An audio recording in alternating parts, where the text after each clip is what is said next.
Christ the lord. ఈరోజు దేవుడు మనకిచ్చినటువంటి వాగ్దానం ఏంటంటే యెషయా గ్రంథము 55వ అధ్యాయము 3వ వచనం, మీరు వినిన ఎడల మీరు బ్రతుకుదురు. ఆమెన్. దేవుని మాట వింటే మనము బ్రతుకుతాం. దేవుని మాట వింటే మనము బ్రతకటానికి కావలసిన ధైర్యాన్ని పొందుకుంటాం. మనము రోజువారీ జీవితంలో అనేకమైన మాటలు వింటూ ఉంటాం. చాలా మాటలు మన చెవిని పడుతూ ఉంటాయి. ఆ మాటల్లో కొన్ని మనల్ని బాధపరిచేవి ఉంటాయి, కొన్ని మన హృదయాలకు గాయం చేసేవి ఉంటాయి.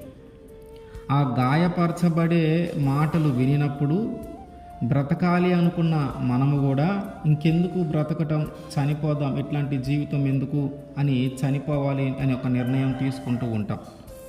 అయితే మంచి మాటలు వినినప్పుడు, అంటే దేవుని మాటలు వినినప్పుడు, ఆ మాట ఎప్పుడైతే మనం వింటామో మన హృదయంలోనికి వెళుతుందో ఒక ధైర్యంతో మనం నింపబడి చనిపోవాలి అనుకున్న మనల్ని కూడా తిరిగి బ్రతికిస్తుంది. దేవుని మాట వింటే చనిపోవాలనుకున్న మనము తిరిగి బ్రతుకుతాం.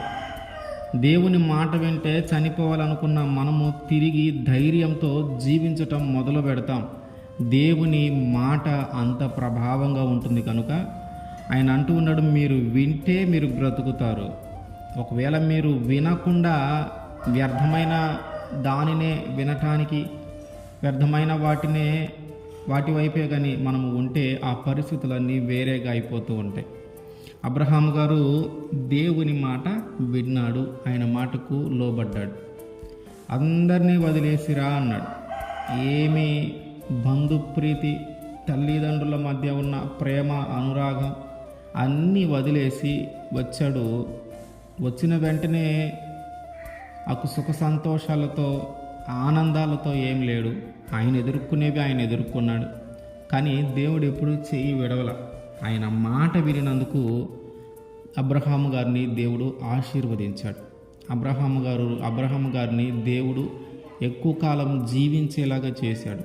అబ్రహాము గారిని దేవుడు జనములకు తండ్రిగా చేశాడు. అంటే ఆయన మాట వింటే అంత గొప్ప ఆశీర్వాదం ఉంటుంది. ఆయన మాట వింటే మనం బ్రతుకుతాం.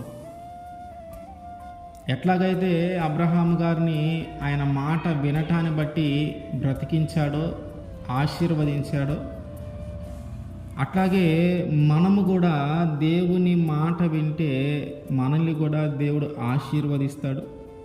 దేవుని మాట వింటే మనకు ఒక ధైర్యం వస్తుంది. దేవుని మాట వింటే మానసికంగా ఉన్నటువంటి ఆ బాధ తొలగిపోతుంది.